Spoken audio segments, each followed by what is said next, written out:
When nothing else works, try this. Charles Schwab had a mill manager whose people weren't producing their quota of work. How is it, Schwab asked him, that a manager as capable as you can't make this mill turn out what it should? I don't know, the manager replied. I've coaxed the men, I've pushed them, I've sworn and cussed, I've threatened them with damnation and being fired.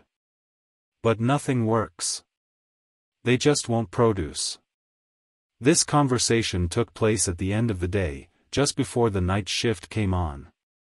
Schwab asked the manager for a piece of chalk, then, turning to the nearest man, asked, "How many sheets did your shift make today?" 6. Without another word, Schwab chalked a big figure 6 on the floor, and walked away. When the night shift came in, they saw the 6 and asked what it meant. The big boss was in here today, the day people said. He asked us how many sheets we made, and we told him 6. He chalked it down on the floor. The next morning Schwab walked through the mill again. The night shift had rubbed out 6 and replaced it with a big 7. When the day shift reported for work the next morning, they saw a big 7 chalked on the floor. So the night shift thought they were better than the day shift, did they? Well, they would show the night shift a thing or two. The crew pitched in with enthusiasm, and when they quit that night, they left behind them an enormous, staggering 10. Things were stepping up. Shortly this mill, which had been lagging way behind in production, was turning out more work than any other mill in the plant. The principle? Let Charles Schwab say it in his own words. The way to get things done, say Schwab, is to stimulate competition. I do not mean in a sordid, money-getting way, but in the desire to excel. The desire to excel. The challenge. Throwing down the gauntlet. An infallible way of appealing to people of spirit. Without a challenge, Theodore Roosevelt would never have been President of the United States. The Rough Rider, just back from Cuba, was picked for governor of New York State. The opposition discovered he was no longer a legal resident of the state, and Roosevelt, frightened, wished to withdraw. Then Thomas Collier Platt, then U.S. Senator from New York, threw down the challenge. Turning suddenly on Theodore Roosevelt, he cried in a ringing voice, "Is the hero of San Juan Hill a coward?"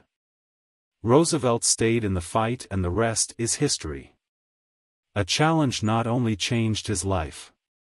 It had a real effect upon the future of his nation. All men have fears, but the brave put down their fears and go forward, sometimes to death, but always to victory, was the motto of the King's Guard in ancient Greece. What greater challenge can be offered than the opportunity to overcome those fears? When Al Smith was governor of New York, he was up against it. Sing Sing, at the time the most notorious penitentiary west of Devil's Island, was without a warden. Scandals had been sweeping through the prison walls, scandals and ugly rumors. Smith needed a strong man to rule Sing Sing, an Iron Man. But who? He sent for Lewis E. Laws of New Hampton. "How about going up to take charge of Sing Sing?" he said jovially when Laws stood before him. "They need a man up there with experience." Laws was flabbergasted. He knew the dangers of Sing Sing. It was a political appointment, subject to the vagaries of political whims. Wardens had come and gone. One had lasted only 3 weeks. He had a career to consider. Was it worth the risk?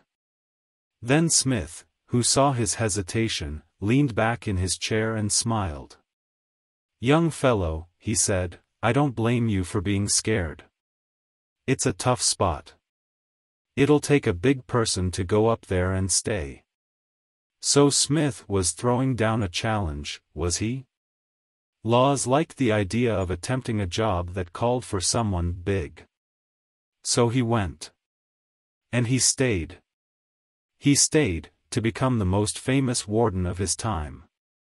His book 20,000 Years in Sing Sing sold into the hundreds of thousands of copies.